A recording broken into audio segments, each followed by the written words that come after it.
అందమైన చర్మ సౌందర్యం మీ సొంతం. Second aqua radiance deep cleansing gel.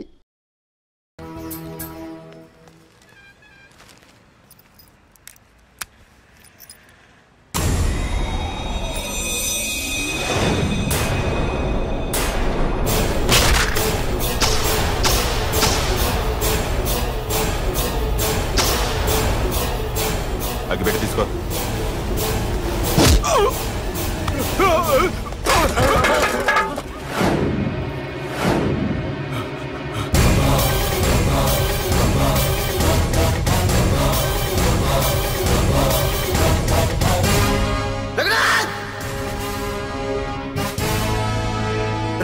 ఏంట్రా ఏమైంది?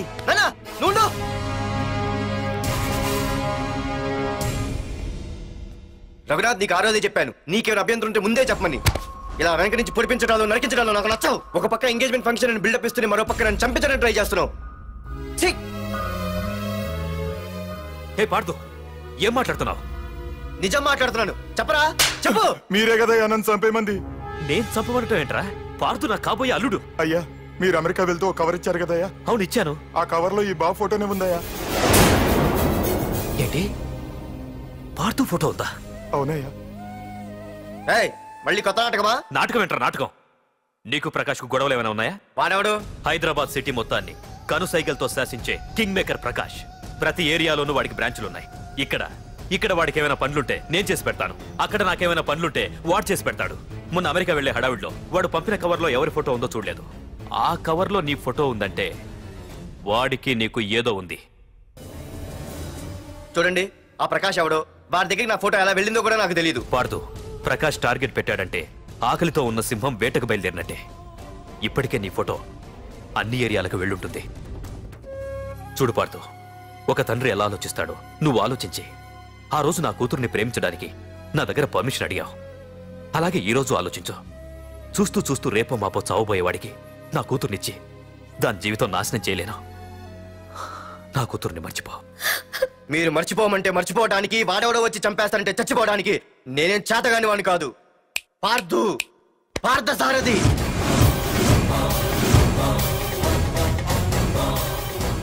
నేను మామూలుగా దేనికి ఫిక్స్ అవ్వను. వన్స్ ఫిక్స్ అయ్యానంటే ఎవ్వడడ్డొచ్చినా డ్రాప్ అవ్వను.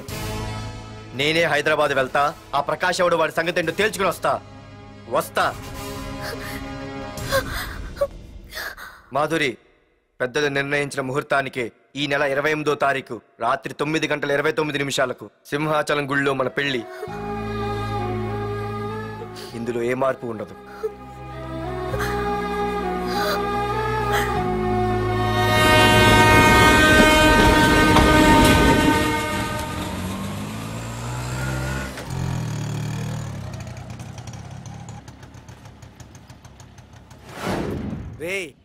కండ్లు ఎక్కువ పెంచితే పక్షవాత వస్తుందట్రా.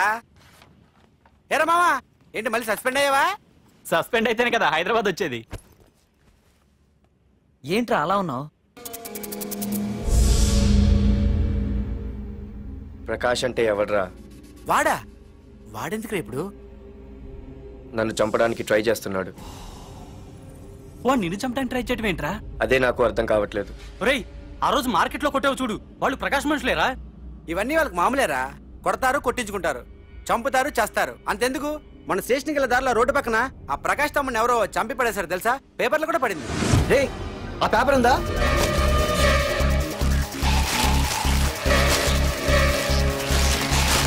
రే విడేరా.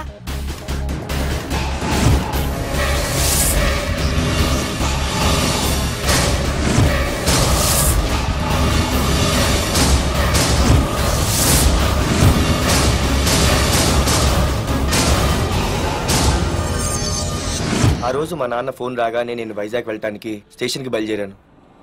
ఆటో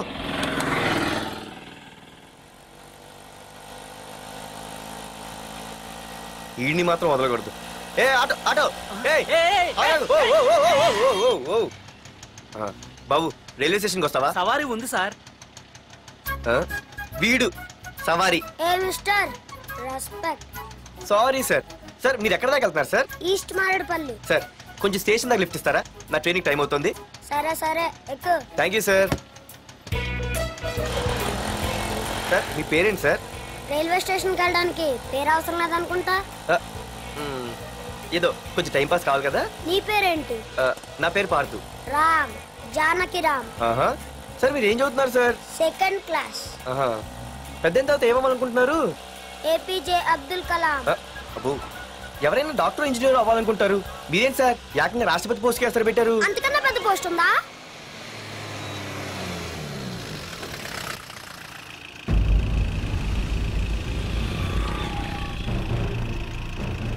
అన్నా అన్నా వాడే అన్న ఆ రోజు మార్కెట్లో నన్ను మన వాళ్ళని కొట్టింది. వాడు మన ఏరియాకి వచ్చి మన వాళ్ళనే కొట్టాడంటే అది మన ఇజ్జత్కే సవాలన్నా. అన్ని వేసేయాలన్నా. అన్నా మిస్ అయిపోతున్నాడన్నా.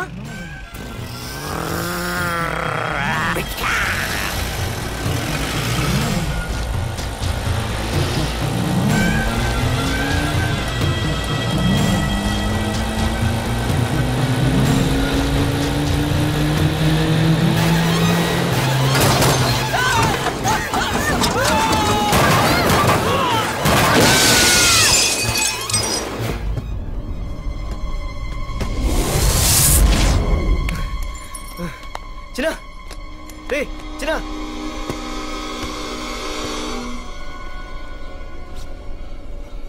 రే చిన్న చిన్న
ఆ తర్వాత బాబుని హాస్పిటల్లో అడ్మిట్ చేసి నేను వైజాగ్ వెళ్ళిపోయాను.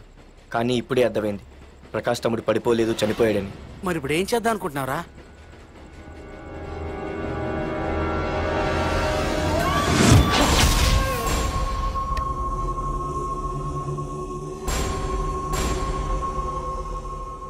బాగున్నాడు కదరా కుర్రాడు. అవనా చాలా స్మార్ట్గా ఉన్నాడు.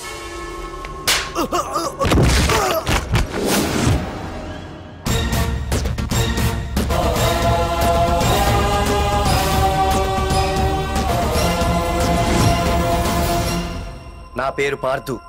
నువ్వు వెతుకుతున్నది, చంపించాలని ట్రై చేస్తున్నది నన్నే. నేను ఈ తమ్ముని కావాలని చంపలేదు, అది అనుకోకుండా జరిగింది. అతను చనిపోయిన విషయం కూడా నాకు ఇప్పుడే తెలిసింది. నన్ను చంపడం వల్ల అతను తిరిగి రాడు కదా. అందుకు నీ మనుషులు నా వెంట పట్టడం, నన్ను చంపాలని ట్రై చేయటం, నేను వాళ్ళని తిరిగి కొట్టడం, ఇవన్నీ నాకు నచ్చవు. నీ తమ్ముడు చనిపోయినందుకు నువ్వెంత బాధపడుతున్నావో పొరపాటున నా చేతిలో ఒకరు చనిపోయినందుకు నేను అంతే బాధపడుతున్నాను. అందుకే ఈ విషయం ఇక్కడితో వదిలేస్తే ఇద్దరికీ మంచిది. అర్థం చేసుకో. అర్థం చేసుకున్నాను. నిన్ను తప్పుగా అర్థం చేసుకున్నాను, చాలా తప్పుగా. నా తమ్ముణ్ణి చంపినవాడు నాకు భయపడి ప్రాణభయంతో ఎక్కడో దాక్కునుంటాడనుకున్నాను. కానీ చంపింది నేనే అని చెప్పే దమ్మునవాడనుకోలేదు. చూస్తా, నీ దమ్మేంటో ఇప్పుడు చూస్తా. ఒరేయ్ తమ్ముడు, చూసావా, మొదటిసారి వీడు నిన్ను చంపినవాడు నా ముందుకొచ్చాడు. ఈ రోజే వీడిని ముక్కలు ముక్కలుగా నరికి నీ రుణం తీర్చుకుంటా. రేయ్, వేసేయండి.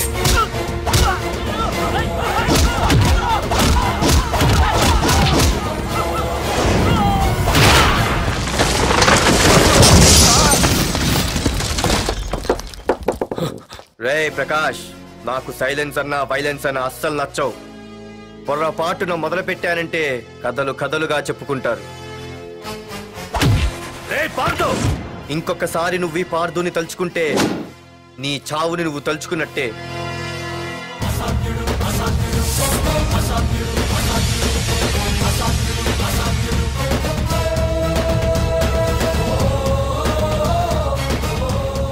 మా బామ్మ పిడుగు శబ్దం వినాలి కానీ చూడకూడదనేది. అంటే ఏంటి ఇప్పుడు అర్థమైంది. ఈడు ఇంకా తీరుకోలేనట్టుంది.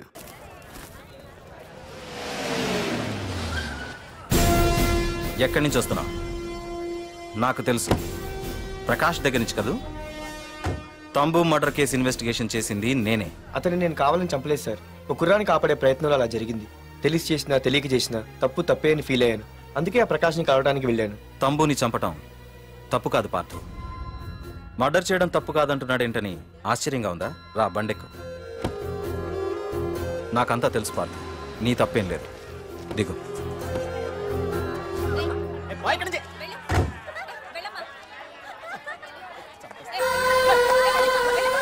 ఆమె ఎవరో తెలుసా?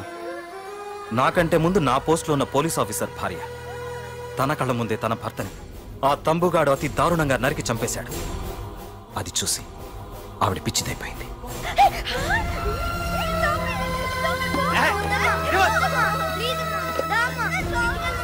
ఆ కుర్రాడు ఆవిడ కొడుకు. చదువుకుంటూ ఆడుకోవాల్సిన వయసులో తన పిచ్చి తల్లిని జాగ్రత్తగా చూసుకోవడానికి రోడ్డున పడ్డాడు. ఆ పెద్దాయన్ని చూడు. 6 సంవత్సరాల క్రితం తన కూతురి పెళ్లి కోసం బట్టలు కొనడానికి కూతురుతో పాటు సిటీకి వచ్చాడు. తంబుగాడు ఆ అమ్మాయిని ఎత్తుకుపోయాడు.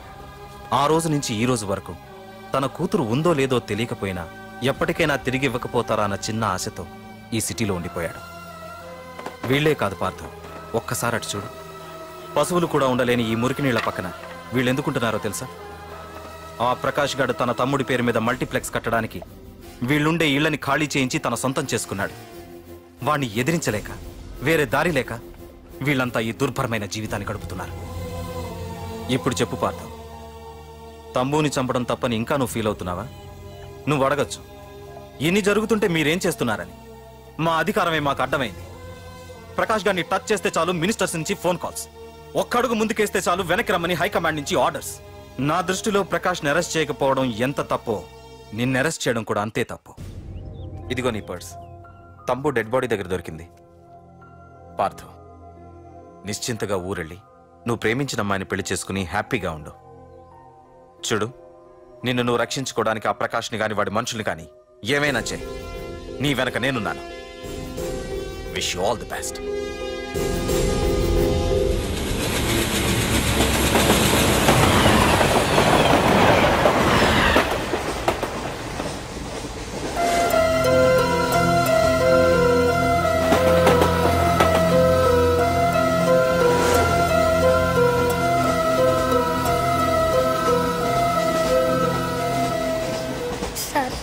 ఆకలేస్తుంది సార్, ప్లీజ్ సార్. అమ్మ ఆకలేస్తుందమ్మా. Sir sir please sir.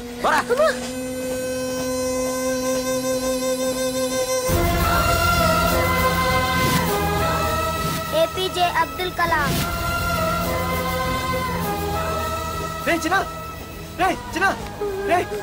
ఏంద్రా నీకు?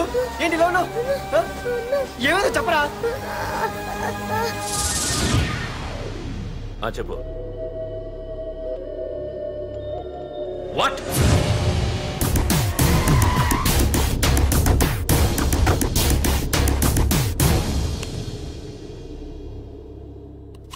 అన్నా, తమ్ముడిని చంపింది వరదరాజులు కాదన్నా, ఓ కాలేజీ కుర్రాడు.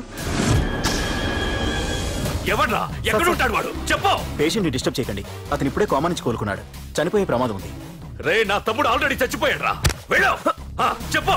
అన్నా, ఆడెక్కడ ఉంటాడో తెలియదు కానీ ఆడితో పాటు స్కూల్ కుర్రాడు కూడా ఉన్నాడన్నా. రే, వీడిని బండి ఎక్కించండి. అలాగే అన్నా.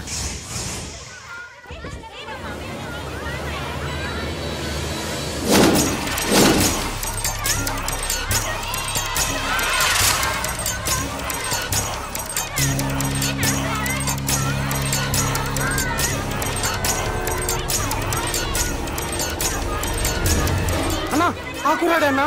రే బాబీ ఆగరా. మర్యాదగా చెప్పు. నిజంగా అతను ఎవరో మాకు తెలియదు సార్. తెలియకుండానే వాడితో మీ కొడుకుని స్టేషన్కి పంపించారా? చెప్పు చెప్పు చెప్పు చెప్పు చెప్పు చెప్పు చెప్పు చెప్పు. తెలియకుండానే వాడితో స్టేషన్ పంపించావా?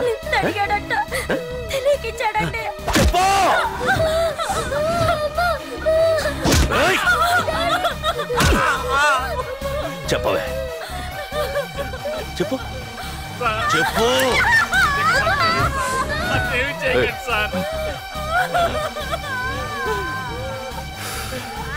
ఇప్పుడు చెప్తా. చెప్పు. చెప్పు చెప్పు. తెలీదా? చెప్పు చెప్పు చెప్పు.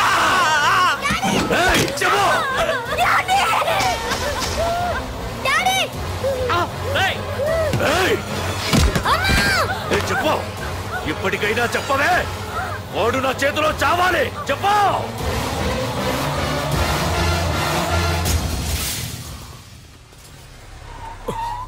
సార్, వాడి గురించి ఇన్ఫర్మేషన్ తెలిసింది సార్. ఇది వాడి ఫోటో. అన్నా వీడే నా తమ్ముడు చంపింది వీడే.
అయ్యో మన భోగిలు విడిపోయాయి.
నిన్ను తలుచుకుంటే చావును తలుచుకున్నట్ట.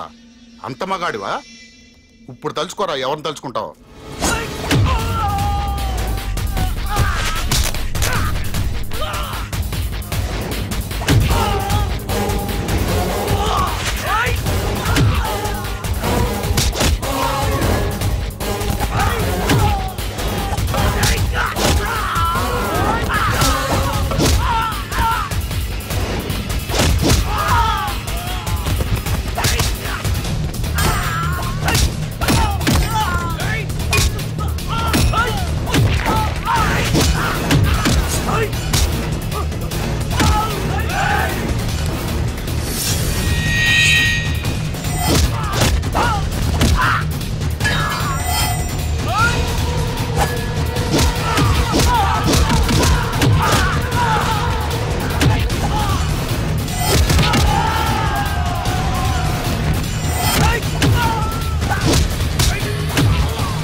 గురించైనా ఒకసారి ఆలోచించు ప్రకాష్. ఇప్పుడు నా ఆలోచన, ఆవేశం అంతా పార్థుగాడి చావు గురించే.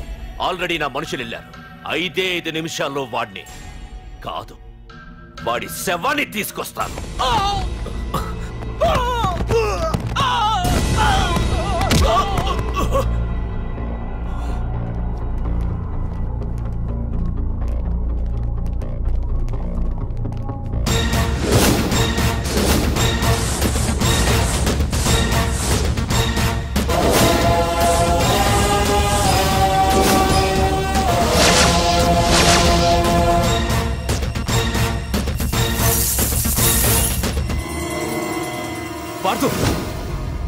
రేయ్, నువ్వు జీవితంలో ఏ తప్పైతే చేయకూడదు అదే చేశావు. నన్ను టెన్షన్ పెట్టావు. నా మూలంగా అభంశుభం తెలియని పసివాడి తల్లిదండ్రులను చంపి వీన్ని అడుక్కు తిని అనాథం చేశావు. నీ వల్ల అన్యాయం అయిపోయిన ఈ పసివాడి మీద ప్రమాణం చేసి చెప్తున్నా, నా పెళ్లికి పంతులు పంచాంగం చూసి పెట్టిన ముహూర్తం ఈ 28. అప్పటి వరకు నేను ఇక్కడే ఉంటా. నీ ప్రతి అడుక్కి ఎదురొస్తా. నీ రౌడీ రాజ్యాన్ని నేలకూలుస్తా.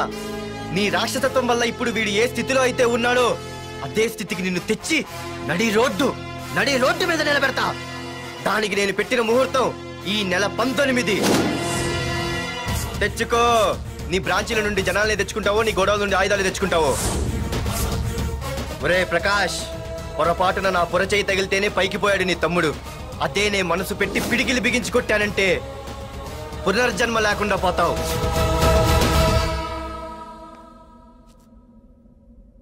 మళ్ళీ చెబుతున్నా, నేను ఒంటరి. నీ మనుషులు 100లైనా 1000లైనా ఏరి పారేస్తా.